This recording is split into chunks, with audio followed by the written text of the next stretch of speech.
जय श्री राम। आइए आज हम हनुमान जी की हनुमान चालीसा की प्रथम चौपाई के बारे में जानते हैं। हनुमान जी की प्रथम चौपाई है, जय हनुमान ज्ञान गुण सागर, जय कपीस तिहुँ लोक उजागर। अर्थात ज्ञान और गुणों के सागर श्री हनुमान जी आपकी जय हो। तीनों लोकों को प्रकाशित करने वाले कपीश्वर आपकी जय हो। गोस्वामी तुलसीदास जी हनुमान चालीसा की प्रथम चौपाई का प्रारंभ जय शब्द से करते हैं। वह हमें संकेत कर रहे हैं कि जिसकी महिमा का गान हो उसकी सर्वप्रथम जय बोलनी चाहिए। आइए हम सभी श्री हनुमान जी की जय बोलें। रुद्रावतार श्री हनुमान जी की जय। जय शब्द विजय का प्रतीक है और जो भगवान की जय बोलता है उसके जीवन में विजय ही विजय होती है।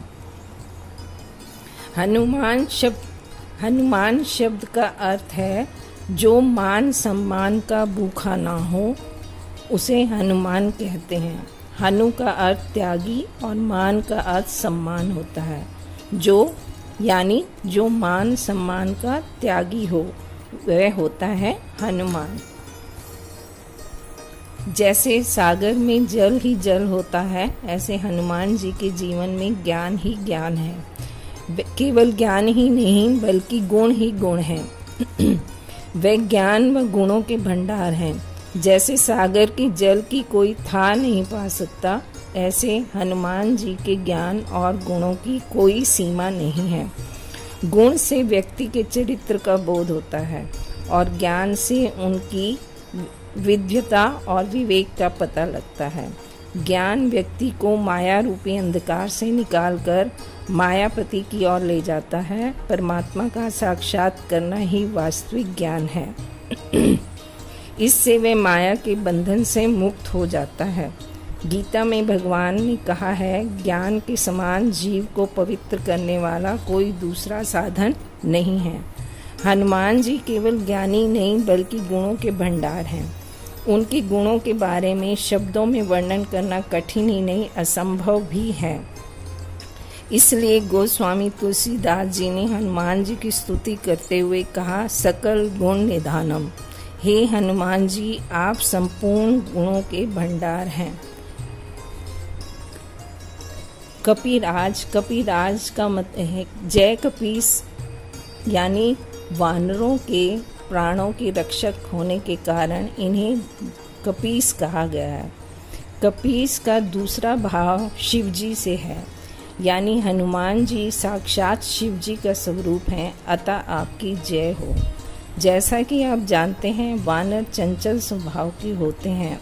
ऐसे वानरों पर जो शासन करे, उन्हें नियंत्रण में रखे, उसे कपीश कहते हैं। हनुमान जी में ऐसी विद्यता थी, तभी उन्हें कपीश कहा गया। कपीश माने वानरों का राजा।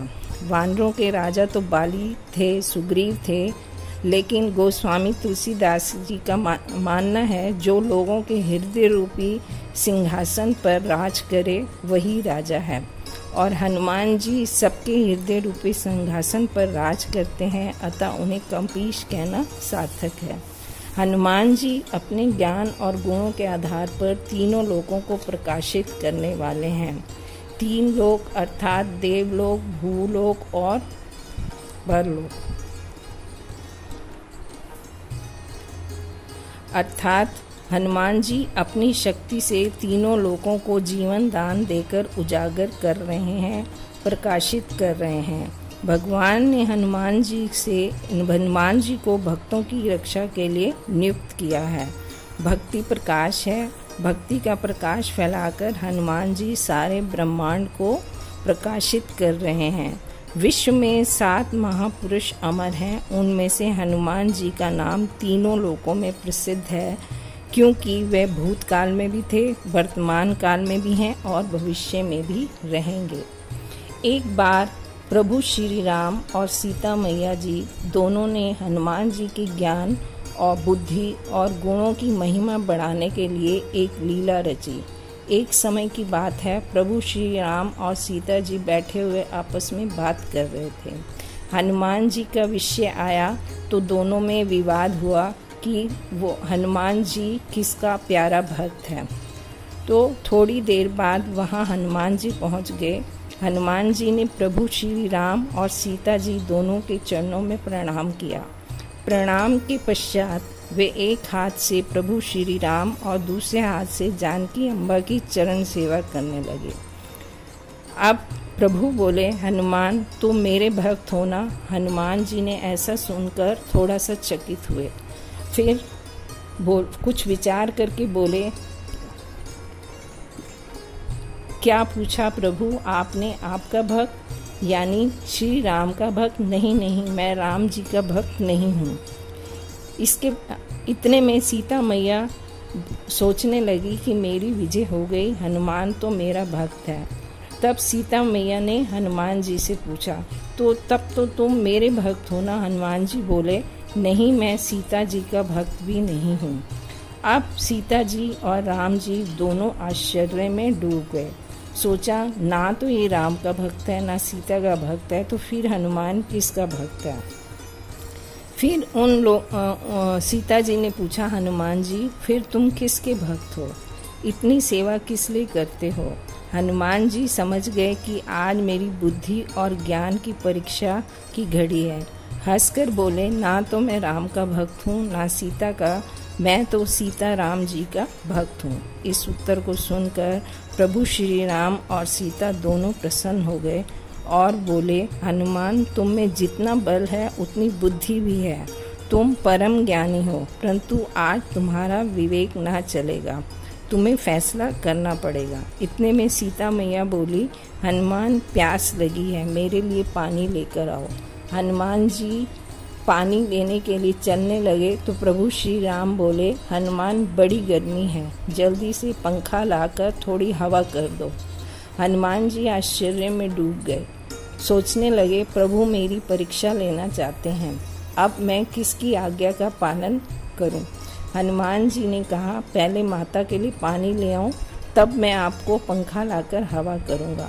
प्रभु बोले, नहीं हनुमान, तब तक तो मैं व्याकुल हो जाऊंगा। यदि तुम सच्चे सेवक हो तो अभी पंखा लाकर हवा कर दो। हनुमान जी समझ गए और मुस्कुराने लगे। तत्काल बड़े जोर से गर्जना करके जय सिया राम जी की जय बोलकर वहीं खड़े दोनों अपनी भुजाएं बढ़ा ली। एक हाथ में पंखा और एक हाथ में पानी का लोटा लेकर आ गए। इस प्रकार श्री राम और सीता दोनों की सेवा करने लगे। प्रभु श्री राम और जानकी जी दोनों हनुमान जी पर अत्यधिक प्रसन्न हो गए और वरदान दिया कि तुम अजर अमर हो जाओ। संसार में जो भी तुम्हारी भक्ति करेंगे उनके संकट पल में दूर कर दोगे। तीनों लोकों में तुम्हारी जय जयकार होगी, तुम ज्ञान और गुणों के सागर कहलाओगे। इसीलिए तो गोस्वामी तुलसीदास जी कहते हैं, जय